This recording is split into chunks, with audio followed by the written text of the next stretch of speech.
Aujourd'hui, c'est un plaisir de se retrouver à CrossFit Southwest Anglet dans une box de Bayonne pour une journée solidaire exceptionnelle pour mettre en avant le CrossFit en France, le fitness et donner une voix aux box de CrossFit qui ont vécu une période très compliquée à cause de la pandémie du Covid. Donc au programme de cette journée, on aura 12 heures de live et 12 heures avec un WOD toutes les heures. On sera rejoint du coup à chaque heure par une autre box de CrossFit partenaire en France.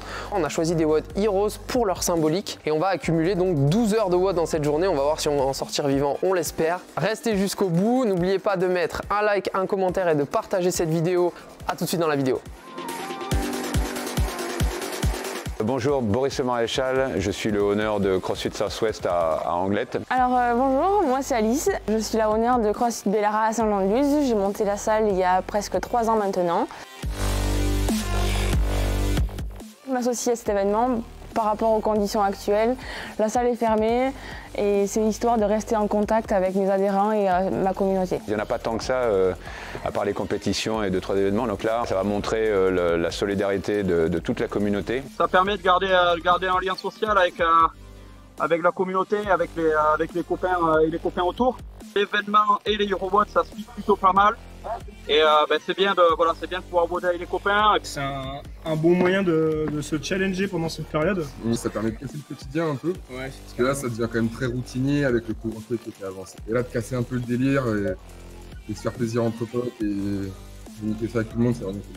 Faire un HeroWOD, faut voir des potes, faut s'amuser un petit peu, faut transpirer. Je suis toujours le premier à dire oui, il n'y a pas de problème. Et puis voilà, faire parler de la cause, autrement que se révolter sur Facebook et les réseaux sociaux. Essayer d'en profiter pour bouger, mais en même temps d'avoir un discours cohérent et montrer qu'on fait vraiment partie de la solution et pas du problème.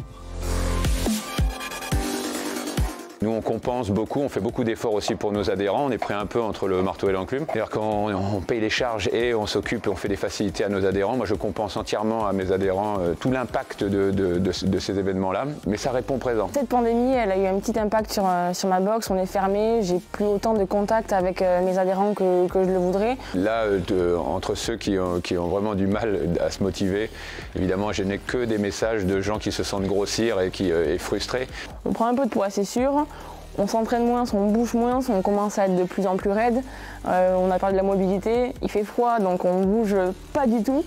Mes adhérents quand ils viennent à la salle, le fait de se déplacer, ça a déjà un impact psychologique. Ils viennent, ils savent qu'ils viennent pour bouger.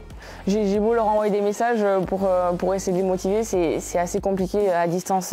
C'est quasi impossible de faire le même taf qu'en présentiel, donc on fait ce qu'on peut.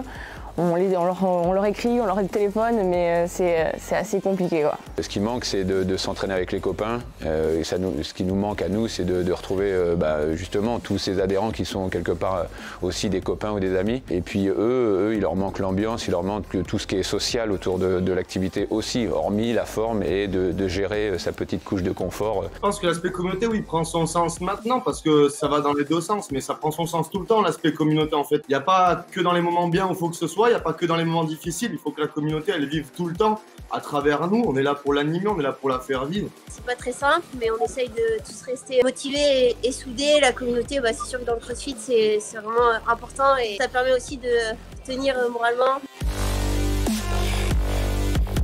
C'est sûr que c'est dur, toutes les structures, que ce soit au milieu du crossfit ou du fitness en général, même si notre format économique n'est pas forcément le pire format pour gérer ce genre d'impact, c'est important de montrer que là, c'est l'occasion rêvée de montrer qu'on est une communauté. Mes adhérents sont présents et ils vont m'aider jusqu'au bout, donc je sais que je pourrai réouvrir et c'est vraiment grâce à eux.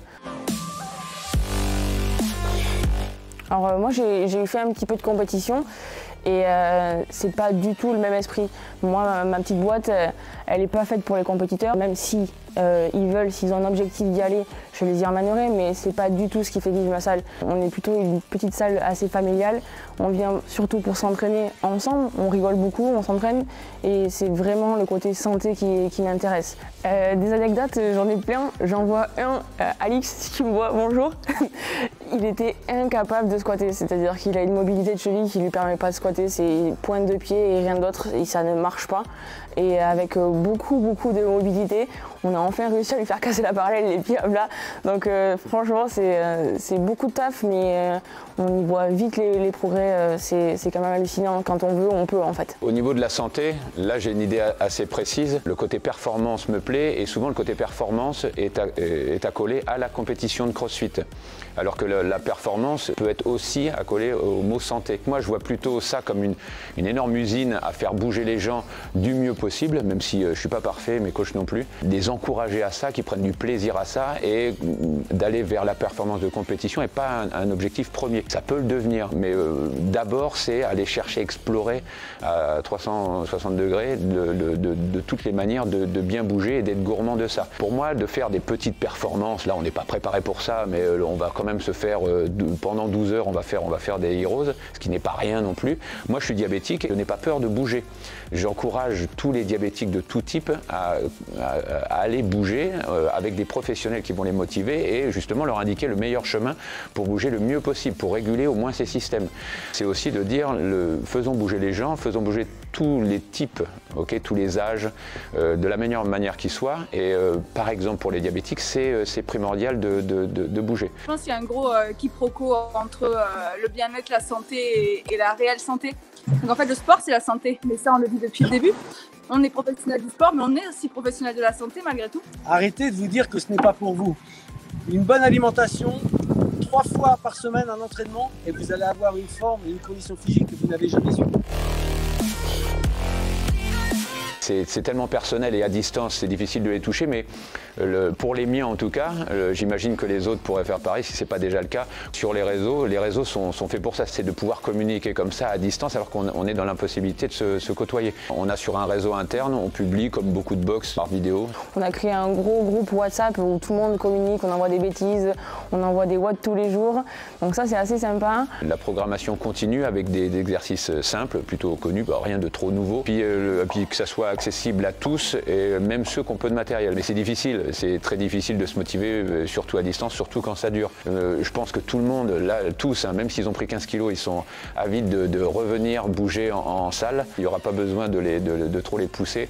Dès que les portes pourront voilà, même en extérieur, même avec des moyens dégradés, tout le monde a envie de bouger à nouveau avec des motivateurs, entre autres, même des techniciens, mais des motivateurs qui vont les faire bouger dans tous les sens. Ouais, ça c'est sûr et ça se comprend. Les réseaux sociaux, ça a du bon, ça a du mauvais. Le bon côté, c'est que du coup, on motive les gens, ça nous motive aussi, c'est donnant-donnant. Quand on fait du crossfit, que c'est à la fois un moyen d'être en bonne santé physique mais aussi mentale, je pense que nos adhérents sont suffisamment affectés par ça, mais voilà, on essaie de maintenir ça au mieux et de créer des petits trucs qu'ils peuvent faire chez eux, des interactions sur les réseaux sociaux.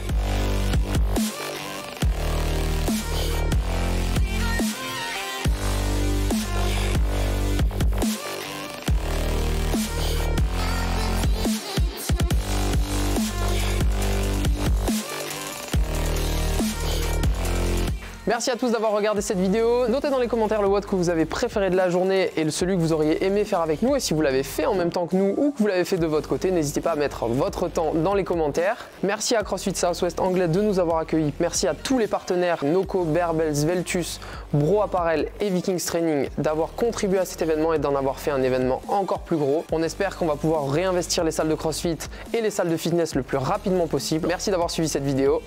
À bientôt.